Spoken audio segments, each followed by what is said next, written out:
قرآن حکیم کی محفوظیت۔ میں نے عرض کیا تھا کہ قرآن کے بارے میں 3 بنیادی اور اعتقادی چیزیں ہیں۔ اول، یہ اللہ کا کلام ہے۔ دوم، یہ محمد رسول اللہ صلی اللہ علیہ وآلہ وسلم پر نازل ہوا۔ سوم، یہ منوعین کل کا کل محفوظ ہے۔ اس میں نہ کوئی کمی ہوئی ہے نہ کوئی بیشی ہوئی ہے، نہ کمی ہو سکتی ہے نہ بیشی ہو سکتی ہے، نہ کوئی تحریف ہوئی ہے نہ کوئی تبدیلی۔ یہ گویا ہمارے عقیدے کا جزو ولنف ہے۔ اس میں کچھ اشتباہ اہل تشیع نے پیدا کیا ہے، لیکن اس کی بات بھی میں کچھ یقین کے ساتھ اس لیے نہیں کہہ سکتی کہ اس کا یہ قول بھی سامنے آتا ہے کہ ہم اس قرآن کو محفوظ مانتے ہیں۔ البتہ عوام میں جو چیزیں مشہور ہیں کہ قرآن سے فلاں آیات نکال دی گئیں، فلاں صورت حضرت علی کی مدح اور شان میں تھیں، وہ اس میں سے نکال دی گئیں وغیرہ، ان کے بارے میں نہیں کہہ سکتی۔ یہ ان میں سے عوام کا کالا انعام کی باتیں ہیں، یہ ان کے اعتقادات میں شامل ہیں، لیکن یہ کہ بہرحال اہل سنت کا اجماعی عقیدہ ہے کہ یہ قرآن حکیم محفوظ ہے اور کل کا کل منوعین ہمارے سامنے موجود ہے۔ اس کے لیے خود قرآن مجید سے جو گواہی ملتی ہے وہ سب سے زیادہ نمایاں ہو کر سورۃ القیامہ میں آئی ہے۔ فرمایا، رسول اللہ صلی اللہ علیہ وآلہ وسلم کو اللہ تعالیٰ نے از راہ شفقت فرمایا، آپ اس قرآن کو یاد کرنے کے لیے اپنی زبان کو تیزی سے حرکت نہ دیں، اس کو یاد کرا دینا اور پڑھوا دینا ہماری ذمہ داری ہے۔ آپ صلی اللہ علیہ وآلہ وسلم مشقت نہ جھیلیں، یہ ذمہ داری ہماری ہے کہ ہم اسے آپ صلی اللہ علیہ وآلہ وسلم کے سینہ مبارک کے اندر جمع کر دیں گے اور اس کی ترتیب قائم کر دیں گے، اس کو پڑھوا دیں گے۔ جس ترتیب سے یہ نازل ہو رہا ہے اس کی زیادہ فکر نہ کیجیے، اصل ترتیب جس میں اس کا مرتب کیا جانا ہمارے پیش نظر ہے، جو ترتیب لوح محفوظ کی ہے، اسی ترتیب سے ہم پڑھوا دیں گے۔ پھر اگر آپ کو کسی چیز میں ابہام محسوس ہو اور وضاحت کی ضرورت ہو تو اس کی توضیح اور تدوین بھی ہمارے ذمہ ہے۔ یہ ساری ذمہ داری اللہ تعالیٰ نے خود اپنے اوپر لی ہے۔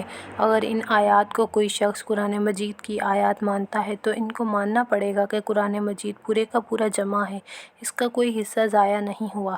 صراحت کے ساتھ یہ بات سورۃ الحجر کی آیات میں مذکور ہے۔ ہم نے ہی اس اذکر کو نازل کیا ہے اور ہم اس کی حفاظت کرنے والے ہیں۔ یہ گویا ہمیشہ کے لیے اللہ تعالیٰ کی طرف سے گارنٹی ہے کہ ہم نے اسے نازل کیا اور ہم ہی اس کے محافظ ہیں۔ اس حقیقت کو علامہ اقبال نے خوبصورت شعر میں بیان کیا ہے: حرف او را ریب نے، تبدیل نے، آیا اشرمندہ تاویل نے۔ اس کے الفاظ میں نہ کسی شک و شبہ کا شائبہ ہے نہ رد و بدل کی گنجائش، اور اس کی آیت کسی تاویل کی محتاج نہیں۔ اس شعر میں 3 عبارات سے نفی کی گئی ہے۔ قرآن کے حروف میں یعنی اس کے متن میں کوئی شک و شبہ کی گنجائش نہیں، یہ منوعاً محفوظ ہے۔ اس میں کہیں کوئی تحریف ہوئی ہو، کہیں تبدیلی کی گئی ہو، قطعاً ایسا نہیں۔ کیا اس کی آیات کی الٹ سلٹ تاویل بھی کی جا سکتی ہے؟ نہیں۔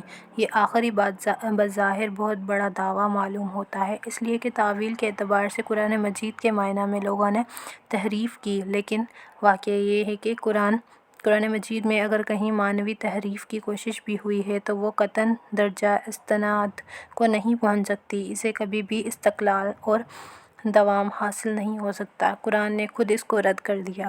جس طرح دودھ میں سے مکھی نکال کر پھینک دی جاتی ہے، ایسی تاویلات بھی امت کی تاریخ کے دوران کہیں بھی جڑ نہیں پکڑ سکتی ہیں اور اسی طرح نکال دی گئی ہیں۔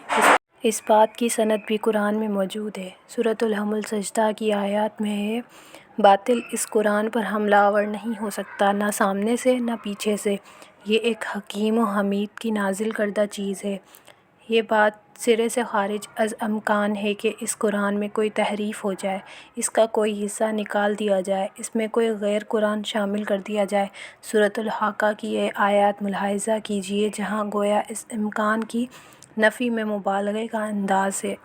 کوئی اور تو اس میں اضافہ کیا کرے گا اگر یہ ہمارے نبی محمد صلی اللہ علیہ وآلہ وسلم خود بھی بفرض محال اپنی طرف سے کچھ گھڑ کر اس میں شامل کر دیں تو ہم انہیں داہنے ہاتھ سے پکڑیں گے اور اس کی شیرک کاٹ دیں گے، پھر تم میں سے کوئی بڑے سے بڑا محافظ ان کا حامی و مددگار نہیں ہوگا کہ جو انہیں ہماری پکڑ سے بچا سکے۔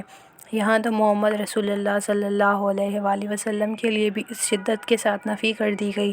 کفار و مشرکین کی طرف سے مطالبہ کیا جاتا تھا کہ آپ اس قرآن میں کچھ نرمی اور لچک دکھائیں، یہ تو بہت ریجڈ ہے، بہت ہی ان کمپرومائزنگ ہے۔ بہرحال دنیا میں معاملات کچھ لو کچھ دو، گیو اینڈ ٹیک سے طے ہوتے ہیں، لہٰذا کچھ آپ نرم پڑھیں، کچھ ہم نرم پڑھتے ہیں۔ اس کے بارے میں فرمایا، وہ تو چاہتے ہیں کہ آپ کچھ ڈھیلے ہو جائیں تو یہ بھی ڈھیلے ہو جائیں گے۔